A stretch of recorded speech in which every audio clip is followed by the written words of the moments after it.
언제나 변함없으신 사랑의 아버지 하나님, 유례없는 호우와 연이은 태풍으로 모두를 힘들게 하던 이 여름이 마무리되고 주님이 만드신 시간표에 맞춰 어김없이 수확의 계절 가을을 맞이하게 하심을 감사드립니다.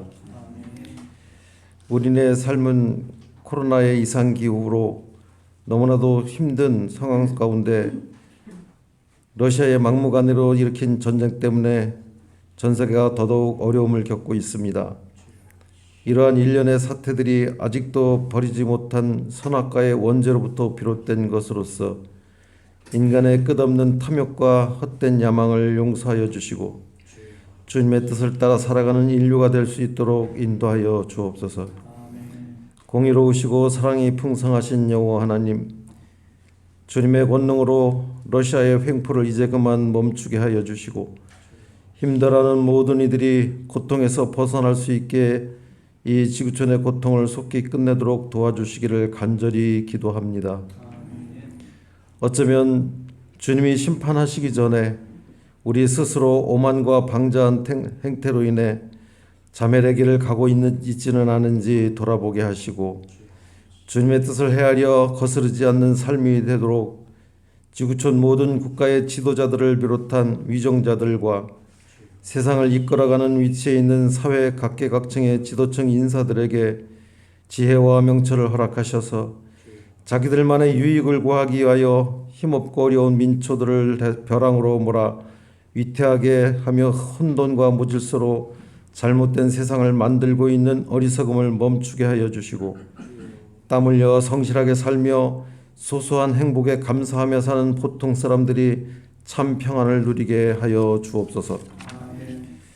은혜로우신 아버지 하나님, 오늘도 주님의 날을 잊지 않고 주 앞에 나와 주님을 경배하고 주님 품에 안겨 위로와 은혜를 받기를 원하는 사랑하는 주의 자녀들을 미뻐하사 변찮는 주님의 사랑 가운데 찬양과 경배를 드리며 간절히 드리는 기도에 응답하셔서 여기 모인 우리 모두 감사와 기쁨으로 충만한 시간이 되기를 기도합니다. 세워주신 목사님의 말씀을 통해 주님을 만나는 귀한 시간이 되게 하시며 언제나 온 마음 다해 찬양 드리는 샤론 찬양대의 찬양을 기쁨으로 받아주시고 봉사와 헌신으로 주님을 기쁘시게 해드리는 손길들을 기억하사 더욱 복되게 채워주시고 모두가 성령의 감화와 감동으로 힘차게 세상에 나가 모든 어려움과 고난을 이겨내고 살아갈 권능을 얻는 복된 은혜의 시간이 되게 하여 주옵소서. 아멘. 언제나 우리의 능력이 되어주시고 인도자 되어주시는 예수님의 이름으로 간절히 기도합니다. 아멘. 우리 347장 함께 찬송하시겠습니다.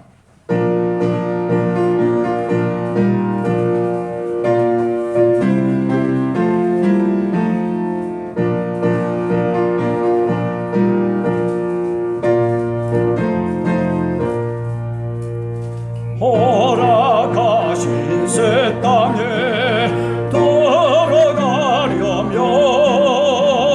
마음의 준비나여 힘써 일하세.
것이 아직도 많이 있으니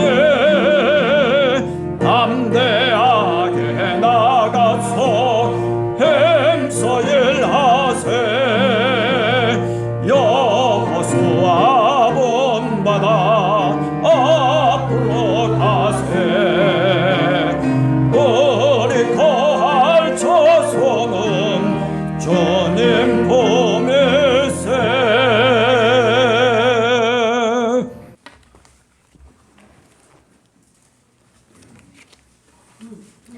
봉독하겠습니다. 하갈이 자기에게 이르신 여호와의 이름을 나를 살피시는 하나님이라 하였으니 이는 내가 어떻게 여기서 나를 살피시는 하나님을 배웠는고 함이라. 이러므로 그 샘을 브엘라 헤로이라 불렀으며 그것은 가데스와 베렛 사이에 있더라. 하갈이 아브람의 아들을 낳음에 아브람이 하갈이 낳은 그 아들을 이름하여 이스마엘이라 하였더라. 하갈이 아브람에게 이스라엘을 낳았을 때에 아브람이 86세였더라. 아브람이 99세 때에 여호와께서 아브람에게 나타나서 그에게 이르시되 나는 전능한 하나님이라. 너는 내 앞에서 행하여 완전하라. 내가 내 언약을 나와 너 사이에 두어 너를 크게 번성하게 하리라 하시니 아브람이 엎드렸더니 하나님이 또 그에게 말씀하여 이르시되 보라 내 언약이 너와 함께 있으니 너는 여러 민족의 아버지가 될지라.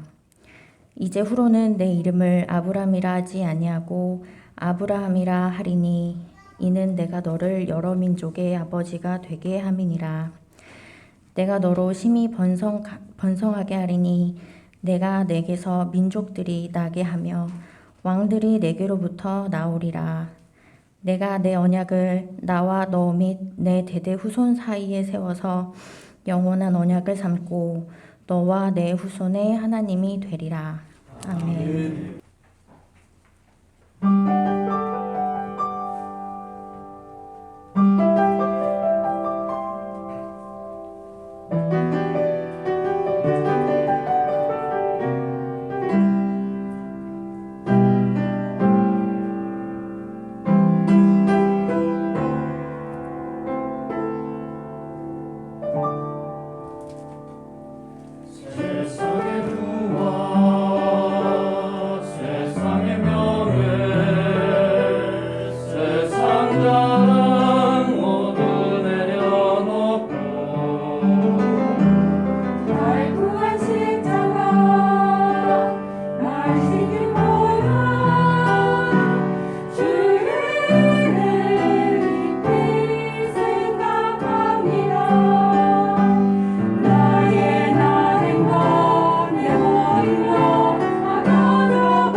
세상의 명예 세상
우리가 구약 성경을 처음에 창세기를 읽다 보면 나름대로 여러 가지 생각을 하면서 읽게 됩니다. 특별히 믿음의 조상 아브라함이라고 하는 이 아브라함의 이야기를 가만히 읽어보면 사실 뭐 그렇게 크게 리더십이 있었던 것도 아닙니다. 모세처럼 그 60만이나 되는 수많은 사람들을 이끌고 앞에 가로막혀 있는 홍해를 뚫고 나가는, 그리고 광야 속에서 40년 동안 그 이스라엘을 인도했던 모세의 리더십. 그런데 사실 아브라함은 그런 리더십이 있는 사람이 결코 아니었습니다.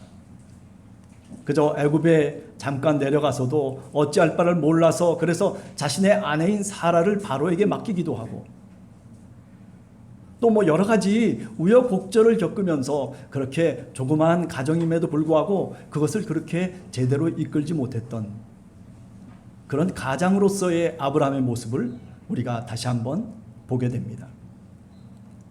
아니 또 이 아브라함은 무슨 뭐 다윗처럼 그렇게 용맹이 있는 사람, 지략이 있는 사람도 결코 아니었다라고 하는 거지. 여러분들이 성경을 읽어보면 다윗이라고 하는 사람이 얼마나 지략이 뛰어난 사람입니까? 여러 가지 어려운 상황 속에서도 그 상황을 정면으로 돌파해낼 수 있는 그런 장군이고 그런 왕이면서 동시에 신앙인이었다라고 말씀드릴 수가 있는 것이죠. 자, 그런데도 불구하고 우리가 성경을 읽어보면 그 누구보다도 아브라함을 하나님은 사랑하셨습니다. 아니 저 갈대아 우르 그리고 저 하란을 거쳐서 이 가나안 약속의 땅까지 오면서 하나님은 그 아브라함을 사랑하겠다고 약속을 하고 복을 주겠다고 그렇게 약속을 하는 겁니다. 아브라함의 삶을 뒤쫓아가다 보면 믿음이라고 하는 것이 바로 이런 것이구나. 어떻게 믿음으로 살아야 되는가에 대한 답이 우리는 조금이나마 찾을 수 있다라고 그렇게 생각해 봅니다. 우선 우리가 첫 번째 생각할 수 있는 것은 아브라함은 하나님이 누구인지를 분명히 깨닫고 그리고 믿었다는 사실입니다. 우리가 신학적으로도 하나님이 어떤 분이시냐라고 얘기할 때 뭐 창조주 하나님입니다. 또는 뭐 우리와 함께 동행하시는 임마누엘 되시는 하나님이십니다. 또 사랑의 하나님이십니다. 역사를 섭리하시는 하나님이십니다. 뭐 많은 이야기들을 우리가 할 수 있을지 모릅니다. 그러나 저는 오늘 본문과 내용들을 가만히 살펴보면서 하나님이 누구인가, 아브라함은 어떻게 하나님을 깨달았는가라고 하는 것에 대한 답을 찾을 수가 있습니다. 그 답이 뭘까요? 그것은 뒤에서 돌보시는 하나님이에요. 오늘 16장 13절 이하에 보면 여러분들이 잘 아는 하갈이라고 하는 여종의 이야기가 나오고 있습니다. 아브라함의 자식을 뱄음에도 불구하고 그런데도 그 사라라고 하는 여주인의 시기로 인해서 그래서 그 집에서 쫓겨나는 신세가 되어버리고 말았습니다. 이제 죽을 수밖에 없는 그 상황 속에서 여러분들이 잘 아시는 것처럼 하갈은 하나님께 울부짖습니다. 내가 어떻게 해야 되겠습니까? 그럴 때 하나님께서 그 하갈에게 나타나셔서 말씀해 주십니다. 내가 책임지겠다는 것입니다. 우리가 13절에 보면 하갈이 자기에게 이르신 여호와의 이름을 뭐라고 얘기했습니까? 나를 살피시는 하나님. 이 살핀다라고 하는 말은 그저 단순하게 본다는 얘기가 아니라 내 삶을 책임지시고 그리고 내 뒤에서 내가 없는 사이에도 내가 보지 못하는 사이에도 나를 보살피시는 하나님이라고 하는 그런 뜻을 갖고 있는 단어입니다. 마치 어머니처럼 자식을 기르는 부모처럼 그렇게 이스라엘을 그렇게 아브라함을 하나님께서 사랑하시고 보살피고 있다는 사실입니다. 그렇습니다. 이사야서 66장 13절에 보면 어머니가 자식을 위로함 같이 내가 너희를 위로할 것이라고 그렇게 하나님이 이스라엘을 향해서 말씀하십니다. 이사야 49장 15절과 16절을 통해서 보면 젖먹는 자식을 간절하게 잊지 않는 그 부모의 심정을, 그 어머니의 심정을 그대로 이사야 선지자가 표현해주고 있습니다. 너는 나를 잊을지언정 나는 너를 잊지 않을 것이라고 말씀합니다. 이 모든 이야기들은 우리 뒤에서 보살피시며 우리를 인도해 가시는 하나님의 독특한 모습을 우리들에게 잘 표현해주고 있는 말씀입니다. 그런데 오늘 성경 말씀을 보면 아브라함에게 나타나셔서 그에게 이르시되 나는 전능의 하나님이라, 그렇게 자기 자신을 소개하고 있습니다. 이 전능의 하나님이라고 하는 히브리 말은 어떤 말이냐면 엘샤다이라고 하는 말이에요. 제가 이전에도 설교를 한번 한 적이 있습니다만 이 엘샤다이라고 하는 것은 하나님의 젖가슴이란 뜻이에요. 아니 무슨 굉장한 힘이 있는 하나님을 의미하는 것이 아니라 그 힘의 근원이 뭐냐면 사랑으로부터, 자식을 깊이 사랑하면서 자식을 낳은 그 고통을 아파하면서 그러면서 같이 함께 아파하고 같이 함께 삶을 나누는 어머니의 모습을 전능하신 하나님이라고 그렇게 표현해주고 있는 것입니다. 비록 자식이 잘못됐다 손치더라도, 자식이 제 길로 가지 못하고 딴 길로 가고 있다 손치더라도 그것을 자기의 탓으로 돌리면서 위로와 격려를 통해서 자식을 사랑하는 그 모습이 바로 전능하신 하나님의 모습인 것입니다. 오늘 이 창세기 16장과 17장을 거쳐서 우리들에게 보여주는 하나님의 그 참모습은 언제나 우리를 뒤에서 보고 계시는 하나님이에요. 우리를 언제나 보살피시기를 원하시는 그 하나님의 모습을 그대로 나타내주고 있다는 사실입니다. 여러분 생각해보면 우리가 예수 그리스도가 바로 그렇게 우리들에게 다가오셨던 하나님의 계시였습니다. 대단한 지식이 있는 사람을 찾아오고 대단한 힘이 있고 그리고 권세가 있는 사람을 찾아다녔던 예수 그리스도가 결코 아닙니다. 성경을 읽어보면 읽어볼수록 바로 그 우리 주님이신 예수 그리스도는 연약하고 나약하고 어리석은 자를 찾아 나섰던 주님이신 것입니다. 그는 자신을 가리켜서 선한 목자라고 얘기합니다.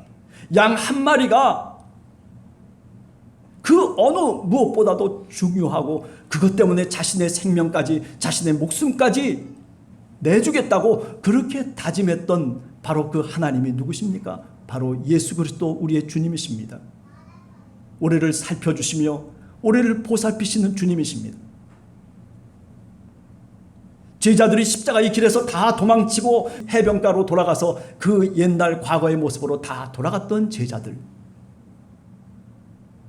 그렇지만 주님은 다시 부활하셔서 그들에게 찾아오십니다. 그들을 탓하지도 아니하시고 그들을 꾸지람 주지도 아니하시고 그들을 비난하지도 아니하시고 오히려 그들에게 위로와 용기를 주시는 하나님의 모습.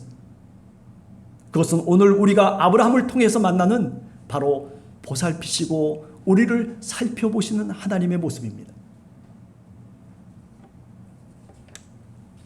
오늘 이 아브라함은 어떻게 믿음으로 살 수 있었는가라고 그렇게 묻는다면 첫 번째 대답이 바로 하나님을 분명하게 깨달았다는 것입니다. 바라기는 우리 함께하는 교회 성도들 한 사람 한 사람이 하나님이 누구이신지를, 하나님이 어떤 하나님이신지를 우리가 분명히 깨닫고 그리고 믿는 우리 성도들이 다 되시기를 간절히 주님의 이름으로 축원합니다. 두 번째로는 아브라함은 변함이 없었다라고 하는 것입니다. 오늘 16장에서부터 17장으로 넘어갈 때에 16장에서 이스마엘을 낳았을 때 나이가 몇 세입니까? 86세였어요. 그리고 오늘 17장 1절로 넘어갈 때에 아브라함에게 다시 하나님이 나타나실 그때가 언제냐면 바로 99세 때였어요. 그럼 몇 년이 지난 거예요? 13년이 지난 거예요. 아니 13년 동안 하나님이 나타나시지도 아니하시고 하나님이 보이지도 아니하시고 어쩌면 아브라함은 실족해 있을지도 몰라요. 창세기 12장 1절 이하에서 처음 75살의 나이에 사실은 저 하란으로부터 이 약속의 땅 가나안으로 들어왔어요. 그때부터 하나님은 아브라함에게 얘기하십니다. 내가 네 씨를 주겠다.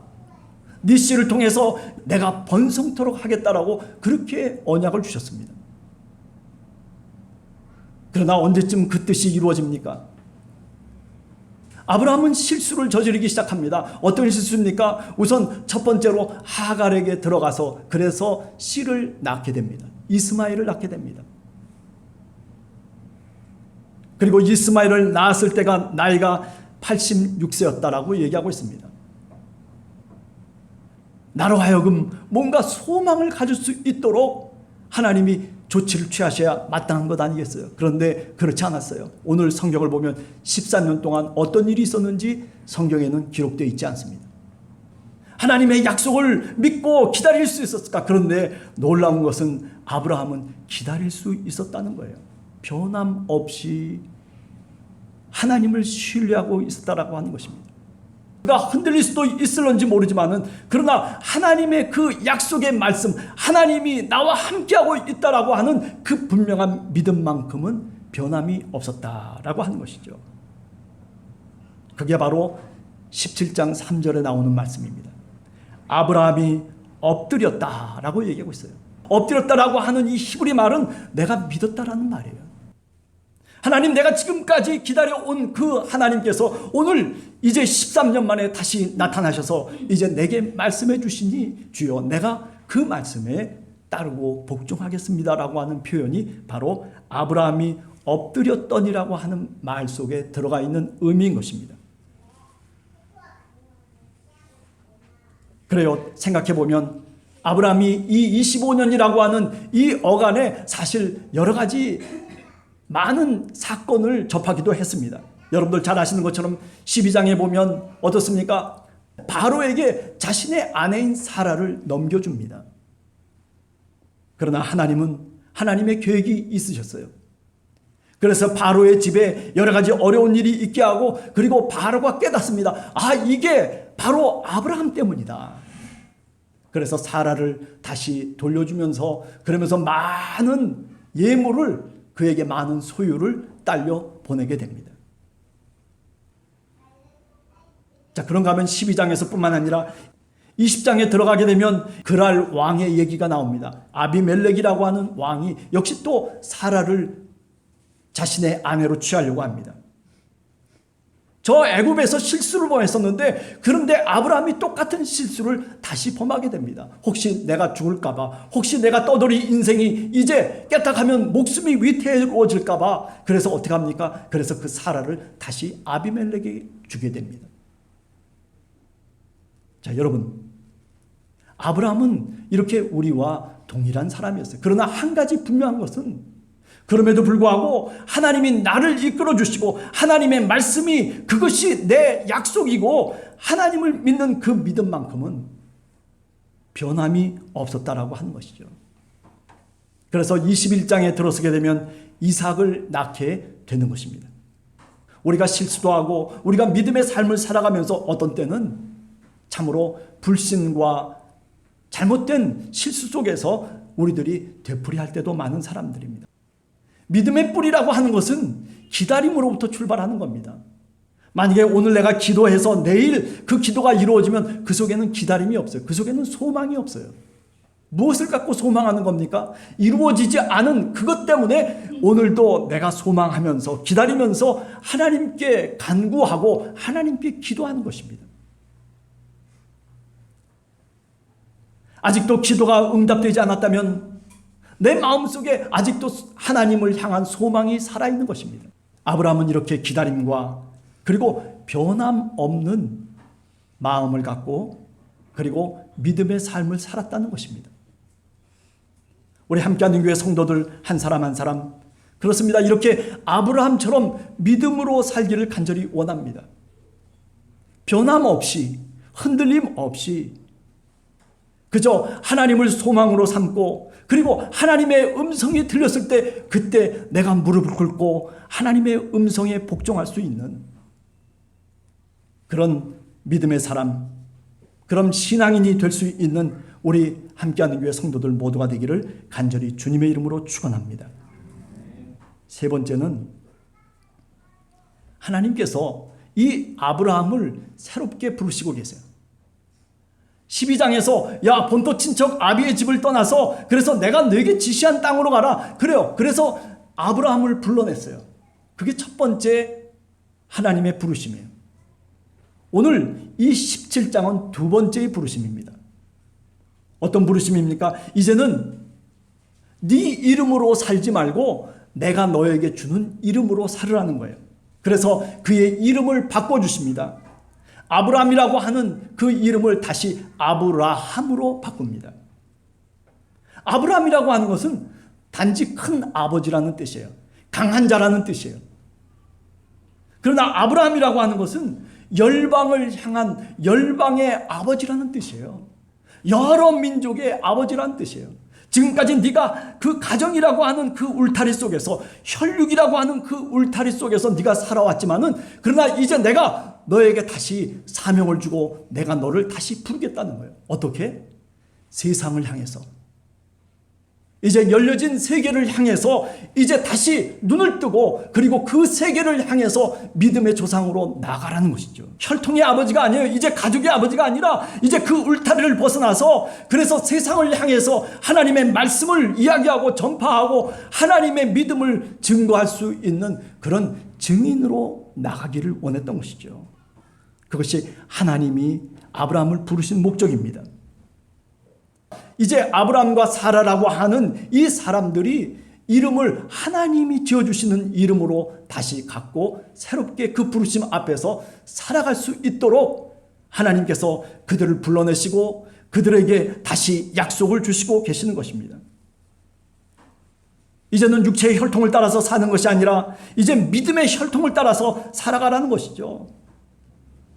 여러분 신약 시대에도 마찬가지 아닙니까? 예수님의 제자들에게 예수님이 특별히 베드로에게 사실은 그의 이름이 뭐였습니까? 시몬이라고 하는 이름이었어요. 그런데 그 시몬이라고 하는 이름을 버리고 어떻게 살으라고 말씀합니까? 너는 게바로 살으라고 얘기하고 있어요. 베드로로 살으라는 거예요. 베드로라고 하는 이름을 따로 주신 거예요. 사울의 경우도 마찬가지죠. 사울이라고 하는 작은 자라고 하는 그런 뜻에서부터 어떻게 해요? 바울이라고 하는 이름으로 다시 소명의 이름으로 바꿔주시는 거예요.